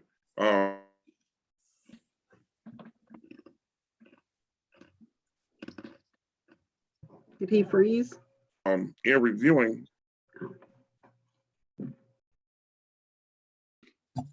Yeah, I think he's freezing. Okay. and you know, basically Dr. Rock could probably give a better overview, but just I'm sorry. Can you hear me? You Well, were you freezing up. Can you hear me froze now? for a little bit. Oh, shit. There you go. We can hear you now, though. Am I back on? Yep. Hold on, I can't see now. Let me see. Oh. Well, I can't see, but what I was gonna say is, just looking at our operational budget for the buildings currently, you know, the HVAC. I'm looking at the Board of Education today. I did a walk around there. We're gonna need to paint it. We're gonna need to do the parking lot. There is so much. I mean, it's a 1923 building. Do we go with a fixed cost? And this is or an unknown cost. The Board of Education is going to be an unknown cost because again, it's at its end of its life. Just due to age and things breaking down and having adequate systems. And some of the same issues that we have at the schools where people put Band-Aids on things we have at the board. Like not able to control temperature in the building. Some places too hot. Every time we have to call we have to call comfort systems. You know, definitely asbestos in the building and all those things. So I just think to consider as board members is do you go with a fixed cost or do you go with unknown cost? And at this point, our buildings our current buildings are unknown based upon, I mean, just the age and the lack of maintenance over the years. And I just wanted to say that, and Dr. Rock could probably give some more deep analysis on that. Yes, I would like to add to that also. If the weather wasn't as cold as it is right now, at this point in time, we would be spending anywhere from $8,000 to $10,000 to turn off the old heater and to turn on the chiller. And also the HVAC air conditioner for the Board of Education, it has leaks in it. Last year, we knew that we were eventually going to be moving somewhere, so we were just band-aiding it. The longer we stay there in order to preserve air conditioning for all the workers and the Board of Education, we would have to get that fixed. So that would probably be a lot more than just the Band-Aid repairs that we would have that come out, you know, and that alone is $8,000 when they just come out just to assess and investigate what's wrong. We're also coming off of, last year we had major sewage repair, where the sewers just broke and they emptied out into the parking lot. That was major last summer, and me and Mr. Jolly reflected on that. And then prior to that, we had a flooding near the electrical last winter that flooded and then it froze and it went into the walls, and that was damaged. And then that damaged part of the printing shop and the printers. So bottom line is the building has hit the end of its life. Even the doors and the doors there's enough gap in the doors where mice could just come in and out freely. The mice don't even have to find a spot to come in. They could just come in through the doors. It's just the building is really at the end of its life, and it's not feasible to invest any more into it. So that's where we're at right now. Now, in addition to this, we've talked about it before, with the savings in utilities and some very, very conservative amounts on, for repairs that we could try to anticipate. With that and the restructuring of moving into the new pre-K to 5 building, we came up with $372,000 of savings, and that would fund this venture. In other words, so we'd have $373,000 of savings. We would have $123,000 of lease that we would pay every year, with the operating cost of $56,000. It's $178,000. We practically have enough in savings to pay for this 2 times over. Now, on the construction side of it, for the pre-construction, Mr. Jolly and I have been holding off on a lot of, on any repairs to the old buildings, knowing that we're going to be moving out of those. So when I say the old buildings, I mean Westwood, Eastwood, on Dewey, because we knew we would be moving out of those. We have a brand new building going up. We're going to be there next year. So for the past good 2 years, we've been delaying or not even putting any repairs into those buildings and accumulating a balance in our permanent improvement fund, anticipating that we're going to need it for newer buildings. So we've kept that to a minimum. Our PI fund has substantial funds in it to cover the $132,000 of pre-construction, and that's a one-time payment. We have that in our PI fund. We're able to fund that due to Mr. Jolly and I holding off on any major repairs to the older buildings. So financially, we are at a good standpoint for this venture. Thank you, Dr. Rock. So at this time, I'll start with Barbara. Are there any questions? No, not right now. Move on to someone else. I'm thinking. All right, Mimi. You're hold on. I got it, sorry. So I mean, I do have questions, but without actually seeing the exhibits, I'm gonna hold off on them. I'm still trying to wrap my head around all of it. Understood. Yeah, but I do have a question. Jason, you said that in January, we approved the term sheet, but the way, and I know we did approve that, but the way it was explained is we still weren't committed to moving in at that time, correct? That's correct, ma'am. Okay, Yeah, just wanted to make sure I didn't misunderstand. Yes, and no, you are correct. And even as of this morning, when I was communicating with the council for the city, I said, hey, I think we look good here on the exhibits, on these revisions. Please keep in mind, everything is still subject to approval from the city or from the school district. And quite frankly, also from the city, they also have to approve. But the resolution that you all would have adopted back in January would have just approved a non-binding term sheet. Okay. Would have authorized us to move forward with the negotiation. So, you are exactly correct with that. Okay, and then Dr. Rock, you were stating what the cost would be. So our annual cost, where did I just put that? You said we would be spending about $123,000 for the lease. Operating costs are $56,000. So how do we get that? It's the 631 square foot based on which square footage? So I'm using Jason's estimate of $8.50 just to be conservative. So we would be below the 56,000 So, But but I'm it's using our calculations on the worst, on a higher number, just to make sure that we have room. understood, but which additional, how much, what space is that based on? On the entire building, the shared space? Yep. So Ms. Gator, if you look at the, and you'll see this on the document because we were kind of hashing through this today.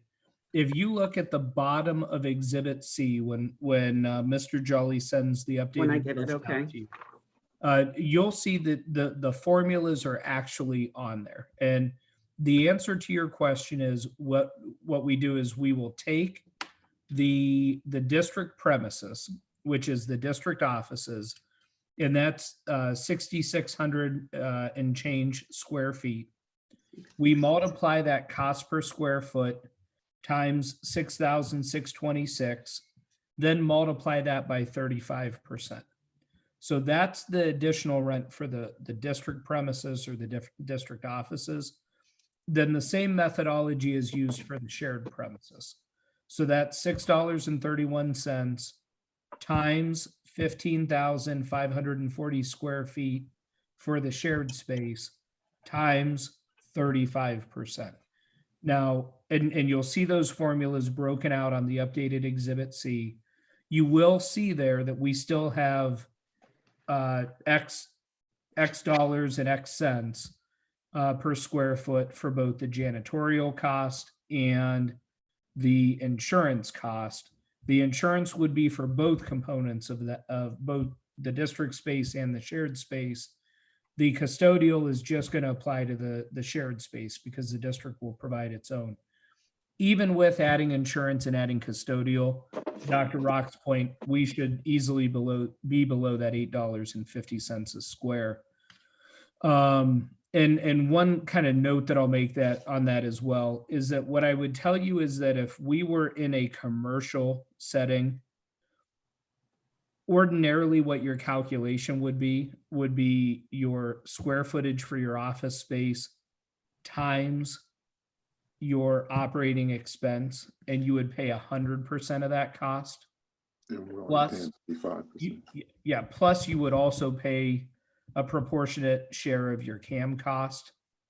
And so the fact that we're getting a lease that only requires us to pay 35% of our operating costs for our premises is a pretty good deal. And that's part of what helps make this deal work. That's not something, and I don't know if Steve wants to weigh in or not, that's not something you're typically going to see on the open market where someone's going to discount your operating costs for your actual office space. You did a very good job. I couldn't add any more. Thank you, Jason. Thanks, Steve. Okay. You know what? I'm just going to say, I would just like to maybe make arrangements, Mr. Jolly and Dr. Rock, to come in and talk to you guys rather than holding people up, because I do have questions. But I don't know how to formulate those questions because this is Greek to me. And I want to make sure I ask the right questions. So if you guys don't mind, I would like to do that, and I would share the questions with the board. Yeah, I think I understand. I think it's at a disadvantage for us right now because we can't physically see the exhibit data. I'll share this, and then Earl, I'll come to you next for your question. It's on page 4 of the lease under rent, item D. It specifically talks about the base rent and the 35% share that the district will carry for the operating cost. So it does break it down and go into more detail there. But I think if we need additional time or another meeting to walk through just the specifics of this lease with the exhibits, perhaps we might do a special meeting as a board to discuss. That way, if other questions might come up by others, I personally, the lease is clear for me. There's quite a bit that I like that I saw that you guys put in it, so I don't have any questions. But I do want to go to Earl because he has not yet had an opportunity to ask anything. Oh, I didn't, Madam Chair, I didn't have any questions on this particular topic. I was good with what we've been explained as far as the Hold on lease. 1 second. Okay, so if that's the case, I mean, I think we may need to just have special time set aside for Dr. Rock and Mr. Jolly to sit down with Mimi, and then after that conversation is held, a report back to the board of the totality of that discussion, just if there's any additional clarity needing. But again, once we have the exhibits in hand, to Jason's point, I think it will be much clearer to see, because the little bit that I was able to see from what was on the screen, the formularies for each of those exhibits are in the footer. So I mean, it's just pure math at this point. Right. Yeah. That goes in total alignment with the information that's in the lease. Mhm. Yeah, what I'm trying to see is what the actual cost is going to be annually. So that's kind of what I'm looking at. And I thought I saw something in the lease where it said that we weren't going to be paying any of the shared space. Did I not see something that said that the mayor was gonna, I'll find it. I did see something. I made a note about it. So yes, Okay. I'd like to make an appointment with Dr. Rock and Mr. Jolly. Whether we do it Zoom or, whatever is safest for everyone. And thank you. Madam President and Yes, sir. Superintendent Jolly, I can certainly make myself available, whether it be to attend that meeting, whether it be to respond to questions. Certainly as Superintendent Jolly and I kind of were speaking in preparation for this meeting, we also agreed it was not appropriate to ask necessarily for anything to be approved this evening, but to really just kind of walk through that we had gotten to the end point of our negotiations, to kind of just normalize where we were, and to give everybody a couple weeks before the next meeting to be able to ask any additional questions that they may have. I Correct. appreciate Yep, that. it's much appreciated, because we've been waiting patiently for an update, and Mr. Jolly has been providing us with updates of the status to this point. And it was very helpful and insightful to hear what's the work that's been done to date. I do want to thank Dr. Rock, Mr. Jolly, yourself, Jason, and the team at City Hall that's worked diligently to bring this lease to the place where we see it today. It's clean. It's a really solid lease. So I just want to say thank you. You guys will let us know when you sit down and meet with Mimi, and then provide us with the summary of that conversation. And that way we will all be totally in the loop with what was covered. I appreciate it. Appreciate you, Jason. Thank you for agreeing to be available for that discussion as well, to help with any additional clarity. Certainly, ma'am. Awesome. At this time, we're going to move on over to, it's back to the agenda, and I believe we are at the discussion of the emergency levy renewal. So Dr. Rock, that would be yourself. This is, we have an emergency levy that's expiring this year. In other words, it'll collect up until December 31st, 2020. We're able to put it on the ballot for November of 2020, this upcoming election. And then when it passes on the ballot, the collection will be seamless, because the new collection will start January 1st, 2021. This is a levy that has passed for the district every 5 years since 1990. It's an emergency levy, so emergency levies are not continuous. They have a time period, so that you have to renew them every now and then. So ours is on a 5-year renewal, so it's up for renewal. In order for us to get this levy onto the ballot for November, there's a 2-step process. The first step is a resolution for the board to direct the treasurer, myself, to go to the county auditor to get the calculation on the millage and certification.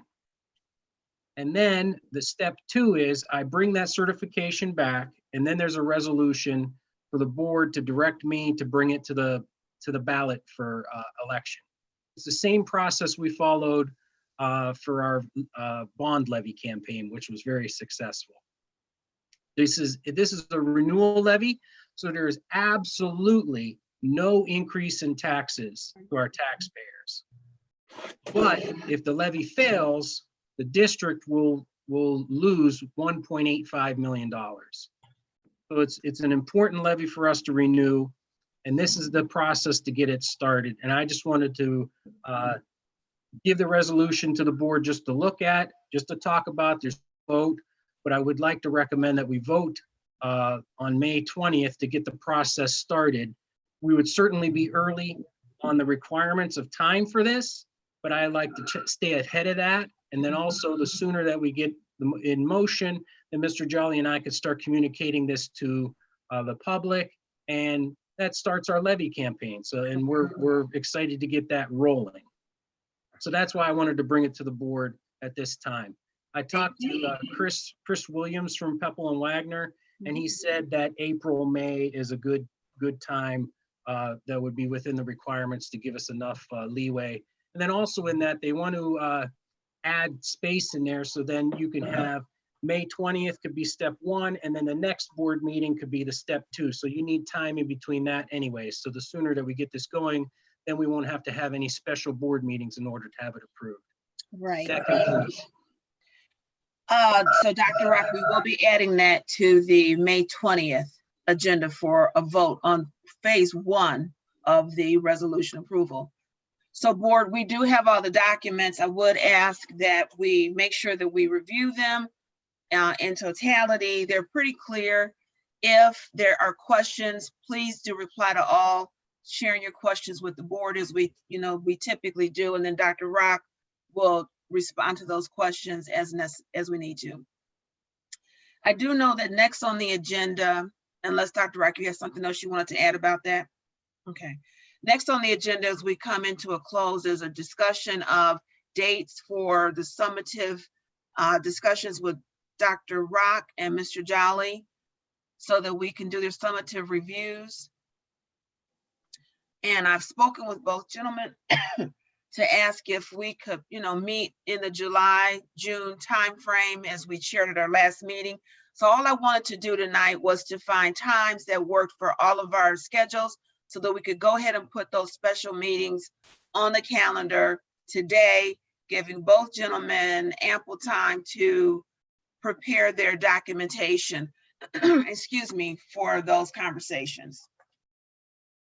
Oh. So Dr. Rock and Mr. Jolly, had you guys given any consideration to dates? Well, I need to push it until July. Understood. There's a lot trying to keep things moving.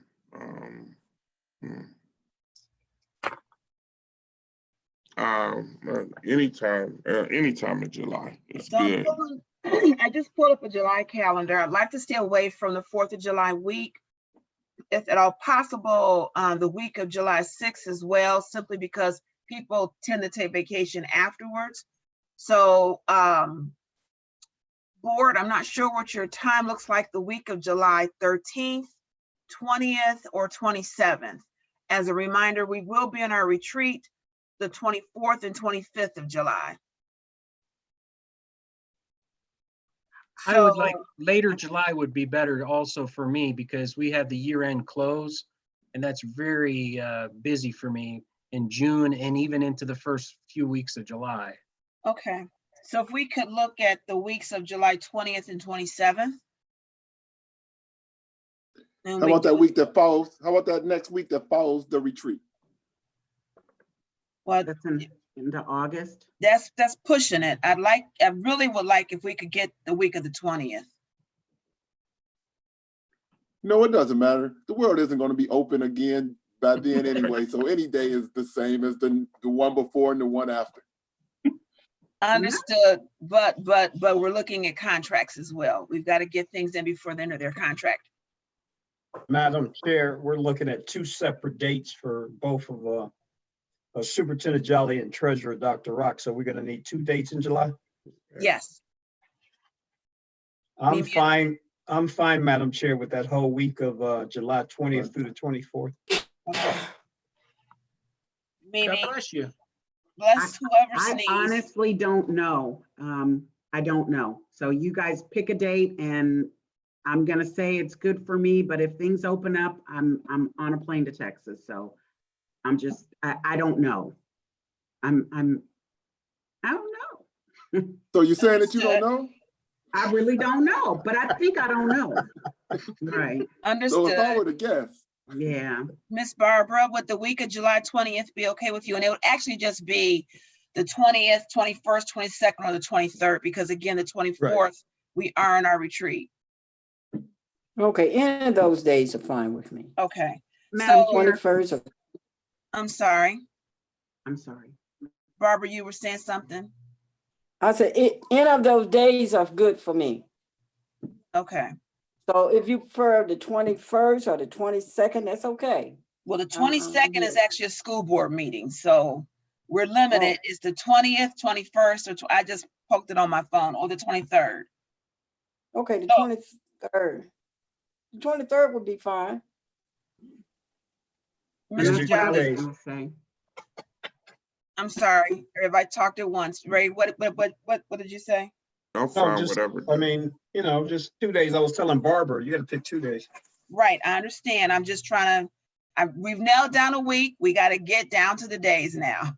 Madam Chair, Yes, ma'am. so for me, a Wednesday or a Thursday is gonna be better based on my current work schedule. So whatever dates you're looking at, I need it to be a Wednesday or a Thursday, Okay, so Wednesday of that week is our school board meeting. right? So if we did it, and that's gonna be a heavy meeting as we're because in June, July, we only go to 1 meeting a month. That's gonna be a heavy meeting as we get ready to gear for the coming school year. The Thursday is the 23rd. If we were to do one of them and go into executive session following our meeting on the 22nd, we'd run a really tight meeting on that day. Yeah, I'd rather not do that. That makes for a long night. Agreed for all parties. What was wrong with the week of the 13th, July 13th for Mr. Jolly? Is that a That's fine. bad? This is a Madam- really Ma- interesting time. They're trying diligently to be very nimble and flexible to respond to whatever the state of Ohio says, as well as the federal government relative to back to school processes. It is a combination of the people in the building, transporting the kids to school. There's so many variables that they've got to look at. And I think what Mr. Jolly is asking is just to be able to have some time to be able to build out those plans. But I he think I said, can't speak for him. Madam but he Chair, said, July. Hold on. Did you please. say you? He said that he'd prefer the latter part of July, which is where I went on July 20th and 27th.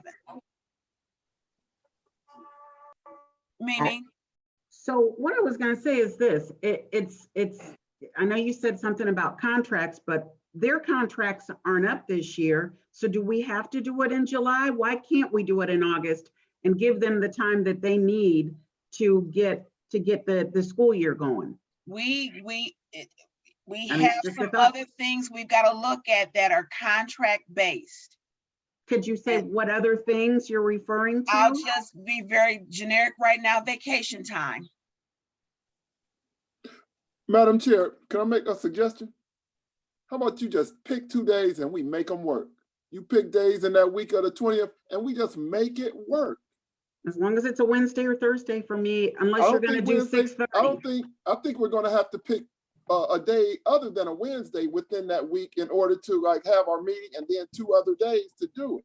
So how about As we long- just go Yeah, Tuesday and Thursday or Monday and Thursday? Yep. Just pick some days and let's make it Yeah. work. Do it I later agree. in the evening to allow me time to get home from work. I'm fine with that. I can't do a 5:30. 6:30 might be pushing it. I'm just saying, at least on a Tuesday. So I'm fine with that. Okay, So I'll work with Dr. Rock and Mr. Jolly. We'll work with dates on that week of the 20th, and then we'll communicate it back out to the board. Excuse me, we'll get the time scheduled and we'll get everything on the calendar. And Yes, Madam ma'am. Chair, will you let us know what the contract things that you're referring to? Maybe send something to the board to just kind of clarify that for us. We sure will. I appreciate I it. just can't right now because we're not in executive session. I understand. Yeah, Yep. so absolutely. You all will have everything you need to go on for a good discussion, because we do need to discuss on some contractual issues for both gentlemen. It's all good though, it's nothing bad. With that, that's all we had for this evening's agenda. I would like to ask someone to please make a motion for adjournment. Madam Chair, I move for an adjournment on our work session, May 6, 2020. Have a second? Second. It's been moved and seconded. Meeting is adjourned. Thank you, everyone, for a great Want meeting to call roll tonight. call? Gotta do All All roll right, call. everyone, take care. The roll All call. right, you don't have to do Now for roll call. adjournment. Oh, okay. Not for adjournment. Okay. All right. Take care. Kayla, we can